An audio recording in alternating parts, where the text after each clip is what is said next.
pessoal, tudo bem? Então, vamos lá, vamos estudar? Vamos estudar? Vamos embora, então! Eu sou o professor André de História e vamos dar continuidade à nossa revisão, né, desse primeiro bimestre, onde você começou a lidar com os conceitos básicos de história e aí você entrou no estudo das civilizações mais antigas, as primeiras civilizações da história, né? Deixa eu compartilhar com vocês aqui minha telinha, meu arquivozinho, né? Para a gente começar a nossa brincadeira aí, né? E o tema de hoje, né? Os temas, na verdade, seriam as civilizações da Antiguidade Oriental e da Antiguidade Ocidental. Gente, é bastante conteúdo, hein? Ô, vocês, hein? Estão estudando mesmo, hein? Claro que o nosso objetivo aqui é fazer um en passant rápido aqui, uma revisão rápida, e eu peço que você pegue o seu caderno de atividades, pega lá o seu livrinho de atividades, e eu coloquei para você ali, ó, qual é a unidade e qual é a página que a gente vai trabalhar, para você não se perder, né? Pois bem, meus queridos, quando a gente fala nas civilizações da Mesopotâmia, da Antiguidade Oriental, do Egito Antigo, eu já vou começar com vocês aqui, ó, alinhavando algumas dicas, né? Vamos pegar assim, ó, tanto o Egito quanto a Mesopotâmia, eles têm características parecidas, para não dizer iguais. Exemplo, sociedade. Sociedade imóvel, sociedade dividida em castas, em pedaços, que não se misturam, que não trocam de lugar. Religião, politeísta, exceto os hebreus, que a gente vai dar uma analisada. Economia. Economia agrária, com certo comércio, com controle do Estado. O nome disso é modo de produção asiático. Todos dependem do rio para sobreviver, porque naquela época, né, a agricultura era a base, né, da civilização. E a única coisa que diferencia, né, o Egito da Mesopotâmia é o fato de ali nós termos o Egito, o império, e a Mesopotâmia dividida em cidades-estados. Ambos usavam a teocracia, ou seja, usavam uma forma de governo onde os imperadores, os deuses governantes, eram considerados deuses ou representantes de. Mas vamos fazer exercício, então? Vamos tentar lá. Bom, número 1 diz assim, ó. Para começar fácil, hein, meu querido? Por que os rios eram fundamentais para o desenvolvimento dos povos que viviam na região do Crescente Fértil? Você vai, pô, mas essa aí para mim foi fácil. Por que o rio é importante? Para aquele início, porque eles dependem da agricultura, porque eles dependem da cheia do rio, da construção de canais de irrigação, para poder plantar, para poder comer, para poder criar os animais. Então, por isso que você vai perceber que a maioria dos povos se forma perto do rio. No caso da Mesopotâmia, Tigre e Eufrates, no caso do Egito, o Rio Nilo, no caso da Índia, né, o Ganges, no caso da China, o Rio Amarelo, o Yangtze, né? Na Europa, Danúbio, Volga, entre todos, entre vários. Perfeito? Vamos em frente, então, vamos dificultar um pouquinho? Vamos lá, então. Aqui uma imagem do crescente fértil, né? Para você saber por que crescente fértil? Porque ele tem a forma de uma meia-lua, juntando ali, como você pode ver, o Egito e a Mesopotâmia, né? Vamos lá? Próximo exercício. Eita, agora pegou, hein? A respeito dos povos mesopotâmicos, leia as alternativas e marque a correta. Pois bem, então, vamos lá. Os países que se localizam atualmente na região da antiga Mesopotâmia são o Egito e a Arábia Saudita. Como você pode ver ali no mapa, o Egito não está na Mesopotâmia. Então, nós não marcaríamos a primeira alternativa, certo? A 2. As cheias dos principais rios da região mesopotâmica eram regulares, o que permitia deixa eu pegar aqui a minha leitura aqui, aos povos prever o período das enchentes. Você deve ter estudado isso e viu que o Rio Tigre e o Rio Eufrates eram rios muito brabo. Quando enchia para valer. E não tinha como prever, assim, de repente, que ia dar tão certo, não. Às vezes ele construiu o canal de irrigação mais para cá, mais para lá, a água levava tudo. E aí sempre o sacerdote botava a culpa nas pessoas que não estavam rezando direito, que não estavam obedecendo aos deuses. Sabe como é que é, né? Eles apelavam mesmo. Então eu não marcaria essa 2 também, hein, meu queridinho? A 3. Os sumérios foram os primeiros povos a habitar a região. Sobrou essa, né? Porque não diz que estão todas incorretas, né? Os sumérios, até que a arqueologia prove o contrário, são os primeiros a existir ali, a construir cidades a partir daqueles primeiros acampamentos, lembra da revisão passada, né? A partir das primeiras tribos, os sumérios acabam, até hoje, pelo menos, a arqueologia mostra que eles são os mais antigos. Beleza? Vamos lá. Próxima. A respeito dos povos do Crescente Fértil, marque verdadeiro ou falso. Com base na observação dos fenômenos celestes, os mesopotâmicos criaram um calendário lunar. E aí? Eles observavam bastante a Lua, observavam bastante o Sol, observavam uma série de fenômenos celestes, e aí, claro que eles foram criando calendários, né, para tentar contar o tempo.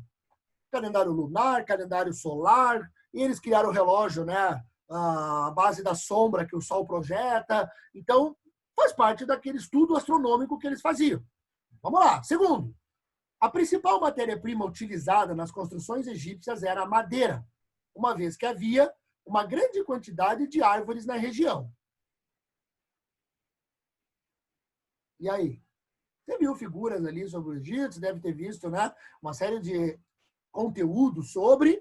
Era de madeira mesmo? Ou era meio de barro, assim, meio do que tirava do Rio Nilo ali? Porque o Egito não tem floresta grande, não, né? A madeira era cara, pessoal. A madeira vinha lá da Fenícia, né? Eu não marcaria isso aí, não, hein? Olha o terceiro. Canais de irrigação, diques e barragens foram construídos para controlar e aproveitar da melhor forma as cheias dos rios da região. Então, eles tentavam, de toda maneira, controlar a cheia do rio, para poder plantar onde era devido. Meus queridos, a segunda alternativa ali é falsa, né? Como bem podemos ver. Certo? Vamos mais uma, então? Vamos lá. Olha essa imagem. Representando uma passagem de poder, representando ali uma pessoa importante, está sentada num trono, né? Analise as alternativas que correspondem corretamente a essa imagem. Letra A. Essa imagem representa o poder teocrático dos mesopotâmicos, em que o rei era chefe político e religioso. No geral, né, os mesopotâmicos, como você já deve, né, lembrar, tinham a teocracia. Acreditavam que os deuses elegeram aqueles homens ou vieram exatamente para governá-los. Mas vamos ver as outras. Essa imagem representa a religião mesopotâmica, uma vez que o governante era considerado um deus vivo. Letra C. Os mesopotâmicos acreditavam em um único deus, chamado Shamash, cuja representação pode ser observada à direita da imagem. Pessoal, nós sabemos que a religião da Mesopotâmia era politeísta. Então, essa letra C eu já nem vou, não vou pensar mais nela. Já eliminei. Letra D. As figuras do monólito do Código de Hammurabi representavam o deus Shamash, que determinava as leis, e o rei Hammurabi, que administrava as leis. E aí, vamos ver? Vamos ver se marcou certo? Marquei a letra A. Os mesopotâmicos acreditavam na teocracia. Opa! Pulei. Peraí, fiz besteira aqui. Eita, besteira! Na letra B, ele me coloca ali como um Deus vivo. Não, eles eram representantes de Deus escolhidos por Deus. E na letra D, olha o que ele diz ali, né? Que o Código de Hammurabi foi dado por um Deus. Cara, tem uma lenda que diz que o Hammurabi entrou num transe lá e o Deus citou para ele. Mas não, o Hammurabi não administrava as leis, o Hammurabi impôs as leis. Por falar nisso, pessoal, rapidamente aqui, ó, as características ali de cada povo, né, só para você não se perder, os sumérios deram origem à escrita, deram origem à roda e fundaram as primeiras cidades. Os babilônios criaram o Código de Hammurabi, o primeiro código de leis, né, que a humanidade tem escrita, né, um código duro, olho por olho, dente por dente. Os assírios eram grandes guerreiros, os assírios gostavam de uma briga pra caramba. Os fenícios eram excelentes comerciantes e os hebreus eram monoteístas e deram origem, deram, né, toda a tradição à religião hoje, né, chamada judaico-cristã. Só para você lembrar rapidamente aí. Pois bem, vamos pegar de novo? Vamos lá? A respeito do Egito Antigo e da Mesopotâmia, associe os itens da primeira coluna com a segunda. Vamos lá, então. Rio Nilo. Escribas. Rio Tigre e Eufrates. Caramba, vamos conferir, então, vamos junto. Rio Nilo. Suas enchentes possibilitaram o desenvolvimento da região, o Rio Nilo do Egito Antigo. Legal. O que faz um escriba? Está ali, ó, responsável por produzir textos religiosos. O escriba era o funcionário do rei. Tigre e Eufrates, rios da Mesopotâmia, certo? Beleza? Cidade-estado. O que é uma cidade-estado? É um território autônomo, é um território que se autogoverna. Babilônia, Suméria, Assíria e assim por diante. Grécia, como a gente vai revisar. Politeísmo. Opa, politeísmo. Lá em cima, professor. Primeira, crença em vários deuses. Essa é mole, hein? Cuneiforme. É um tipo de escrita, né, professor? Tipo a escrita suméria, né? Que os caras faziam aquela... Pegavam uma tábua de argila e davam... Cunhavam a letra. Perfeito, bacana. Vamos em frente? Tudo bem com os mesopotâmicos? Vamos lá, então. Ô, povo difícil, hein? Vamos em frente, então. Ah, os gregos. Agora o negócio vai pegar pro teu lado, hein? Os gregos. Eita, povo importante, pessoal. A gente é tão preguiçoso que a gente não inventou nada, para falar bem a verdade, a não ser a tecnologia. Se a gente falar em filosofia, em estilo de arte, em padrões sociais, conceitos políticos, democracia, tudo vem da Grécia, meus queridos. Eu tive um professor uma vez que disse isso. Se não foi grego, não foi inventado. O professor de história me falou isso uma vez. E, cara, é quase isso, né? Vamos pegar essa questão? Os mitos faziam parte da vida dos gregos, assim como todos os povos, como a gente viu. Pois bem, então, sobre esse assunto, primeira, o mito do labirinto e do minotauro simbolizava o poder político e econômico de Creta, na região do Mar Egeu. Como você bem estudou, os gregos tiveram, né, um período ali de construção em que os cretenses eram os povos mais desenvolvidos naquele passado remoto, né? Antes da própria Guerra de Troia, os cretenses já eram importantes. Então, esse ali, o surgimento desse mito, né, que eles idolatravam o touro, pode ser verdadeiro. 2. O Minotauro era um touro que se perdeu no labirinto criado pelo rei Minos de Creta. O Minotauro era um touro de verdade. Perderam o bicho lá dentro? Não, professor, não marca 2, não. 3. Os mitos são fatos históricos contados em forma de poemas.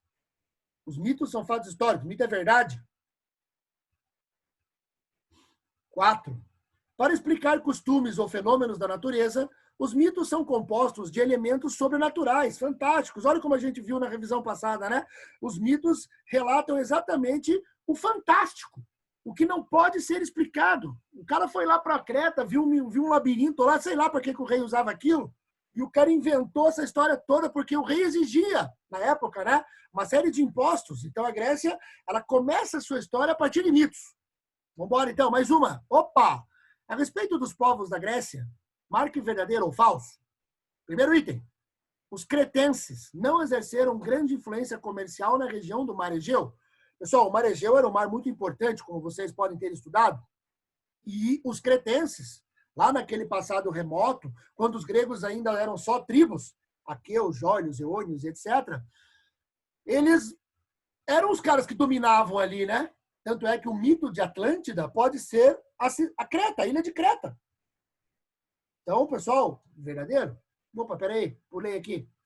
Não exerceram. Li errado, desculpa, o professor também erra, hein? Os cretenses não exerceram. Falso. Você já pegou a mãe ali, né?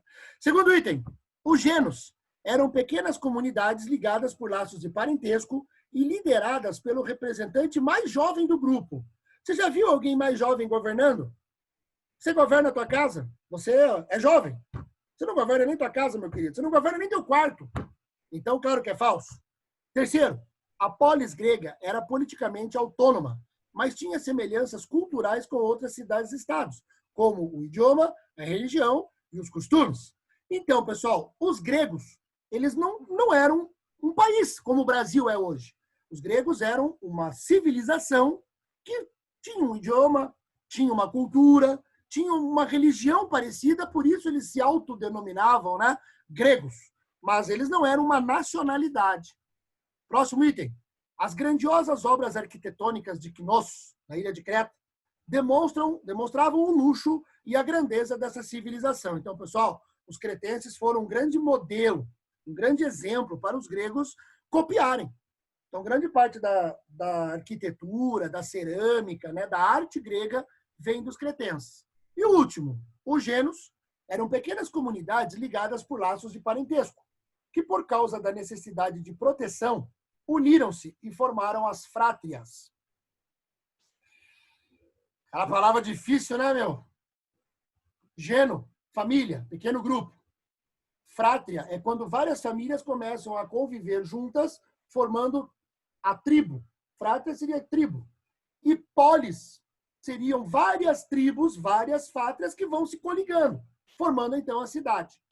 Essa é a evolução, digamos assim, dos gregos. Pois bem, então, pessoal, a partir do momento que surgiram então esses povos, duas cidades começam a ser muito importantes: a cidade de Atenas e a cidade de Esparta.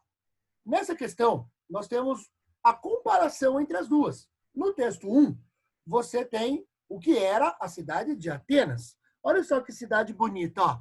Na época áurea de Atenas, o ensino era obrigatório.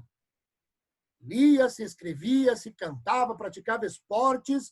E os jovens de Atenas, então, eles eram obrigados ao serviço militar por um período, como você pode ver ali no texto, ó, dos 18 aos 20. O principal objetivo, olha, importante, ó, o principal objetivo educacional ateniense era formar cidadãos capazes de defender a cidade ou cuidar dos assuntos públicos. Ou seja, em Atenas, a educação era para formar cidadão, e não apenas um soldado. Atenas era humanista, antropocêntrica e assim por diante. Já no texto 2, os meninos de Esparta tinham uma educação militar rígida. Eles começavam aos 7 anos de idade, quem já assistiu o filme 300 sabe do que se trata. E serviam ao exército até basicamente os 60 anos. Eles eram colocados ali, ó, para basicamente serem disciplinados e obedientes. Eles não eram cidadãos politizados. Eles apenas obedeciam às ordens. Eles não contestavam, diferente do cidadão ateniense. Pois bem, então, pessoal, vamos ver o que essa questão quer de nós. Quais as diferenças entre a educação dos jovens de Atenas e Esparta? Cite uma semelhança que existia entre essas duas cidades em termos educacionais. E, por último, de que forma a educação em Esparta e em Atenas refletia o modo de vida da sociedade em geral, nessas cidades-estado? Pois bem, meus queridos, vamos lá. Diferenças estavam na maneira de ensinar. Enquanto que em Atenas você aprendia filosofia, teatro, música, em Esparta você só aprendia guerra. Você só aprendia a bater e não apanhar. Pois bem, então, na letra B. Cite uma semelhança que existia na educação. Pois bem, as duas se preocupavam, né, com o aspecto militarista. Atenas também tinha formação militar, mas não ao ponto radical como Esparta. Legal? E a última. De que forma a educação refletia, tanto em Esparta quanto em Atenas, na sociedade? Em Atenas, os cidadãos que estudavam, lógico, os livres, né, filhos de pai e mãe atenienses, eram preparados exatamente para a vida pública, para discutir, para contestar, para brigar, para pensar. Para isso serve a escola, pessoal, para ensinar a pensar. E em Esparta, eles eram direcionados para a guerra, eles eram direcionados para a obediência. Não tinha politização, não tinha discussão, não tinha uma evolução política como Atenas teve. Perfeito? Vamos lá? Vamos lá então, pessoal. Algumas imagens que representam essas cidades, né? Os espartanos militares bravos, sempre sérios. E os atenienses naquela discussão filosófica. Ali temos Sócrates, por exemplo. Vamos lá então? A evolução de Atenas foi tão importante que acabou chegando a um princípio de governo chamado democracia. A participação do cidadão. Mas quem era o cidadão? Opa, lembra aqui comigo. Cidadão era apenas o homem livre nascido na cidade, filho de mãe e pai ateniense, maior de 18, 20 anos. Ok? Para ficar fácil, quem não estava na democracia? A mulher, o escravo e o estrangeiro. Sobre isso, marque verdadeiro ou falso. Primeiro item. As mulheres desempenhavam um papel importante na democracia ateniense, escrevendo os discursos dos maridos e participando das assembleias. E aí, pessoal? Acho que não, né? Mulheres? Não. Volta aqui. Durante o governo de Péricles, a democracia atingiu seu apogeu.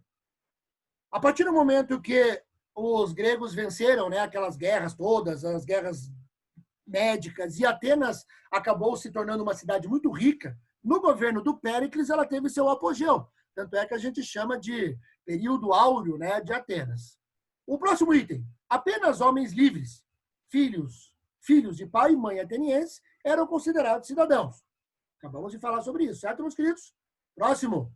Estrangeiros e escravizados poderiam se tornar cidadãos, desde que dispusessem de certa quantia para comprar a própria cidadania. Em Atenas, a cidadania não estava à venda, então esse item não marcaremos. Próxima. Para se tornarem bons cidadãos, os meninos atenienses aprendiam sobre política desde muito pequenos. Acabamos de fazer uma questão sobre isso, né, pessoal? A cidade de Atenas era voltada para esse debate. E a próxima. As leis deveriam ser respeitadas por todos. Caso isso não ocorresse, o infrator estaria sujeito ao banimento da cidade, o ostracismo. Lembra disso? Se o cara pisasse na bola, se o cara não respeitasse a lei, ele era expulso da cidade. Pisou na bola em Atenas, fora, por 10 anos. Tenso, né? Vamos em frente? Vamos lá, então? Pessoal, relembramos aí civilizações antigas muito importantes, como os sumérios, babilônios, assírios e principalmente os gregos. Base da nossa estrutura, base da nossa sociedade, quando a gente pensa em padrão de beleza, quando a gente pensa em forma de governo. Mas tem várias, eu sei, mas segundo Winston Churchill, um político inglês, a democracia é a melhor forma de governo, fora todas as outras. Estude, se prepare, seja um cidadão ateniense, seja politizado, saiba discutir. Um abraço, nos vemos numa próxima revisão. Até mais!